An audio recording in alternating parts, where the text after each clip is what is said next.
সকাল 10টা থেকে শুরু হতে চলেছে নবম দশম শিক্ষক নিয়োগ পরীক্ষা। নবম দশমের পরীক্ষার্থী 3,19,650। রাজ্যে মোট 636টি পরীক্ষা কেন্দ্র। শিক্ষক নিয়োগ পরীক্ষা শুরু হতে চলেছে রাজ্যের পাশাপাশি নদিয়ার শান্তিপুর কলেজেও আয়োজন করা হয়েছে। এই পরীক্ষা কেন্দ্রে পরীক্ষার্থীর সংখ্যা 500রও বেশি। এসএসসির নিয়মাবলী অনুযায়ী পরীক্ষা কেন্দ্রগুলিতে বিশেষভাবে নজরদারির ব্যবস্থা করা হয়েছে। রয়েছে পর্যাপ্ত পুলিশ আধিকারিক থেকে শুরু করে পুলিশ কর্মীরা। অন্যদিকে গোটা পরীক্ষা কেন্দ্র অত্যাধুনিক সিসি ক্যামেরায় মুড়ে ফেলা হয়। এক প্রকার বলা যেতেই পারে কড়া নিরাপত্তার চাদরে মুড়ে ফেলা হয়েছে এসএসসির পরীক্ষা কেন্দ্রগুলি। পরীক্ষার্থীরা জানাচ্ছে বুক ভরা আশা নিয়ে 8 বছর পর অনেক প্রতিকূলতা কাটিয়ে তারা আবার বসতে চলেছেন এই পরীক্ষায়। জীবনের সকল পরীক্ষার আরও একবার সুযোগ পাওয়ায় সত্যিই তারা খুব গর্বিত মনে করছেন। পরীক্ষা কেন্দ্রগুলিতে নিয়ে যাওয়া যাবে না ক্যালকুলেটর, স্মার্ট ওয়াচ, স্মার্টফোন। এছাড়াও বিশেষভাবে কিছু নিয়মাবলী জারি করেছে এসএসসি।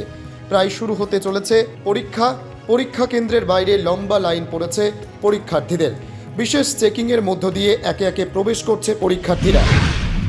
এত জটিলতার পর 8 বছর পর কিন্তু আবার এসএসসি পরীক্ষা শান্তিপুর কলেজ।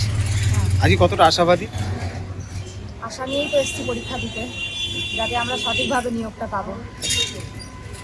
আজকে সকাল থেকে দেখা যাচ্ছে যে পুলিশি মোতায়েন রয়েছে, নিরাপত্তা অনেকটাই জোরদার করা হয়েছে। আপনাদের চোখে কতটা মনে হচ্ছে আজকে নিরাপত্তা কতটা? দেখছি তো পুলিশ আছে, এবার ভেতরে তো বুঝতে পারছি না কি আছে না আছে। বাইরে তো দেখছি 2জন পুলিশ আছে ভেতরে। কোথা থেকে আসছে? আমি এদিক না বলি। কটা থেকে পরীক্ষা শুরু? 12টা থেকে। পরীক্ষা ক্ষেত্রে কিন্তু বিশেষ কিছু নিয়ম জারি করা হয়েছে।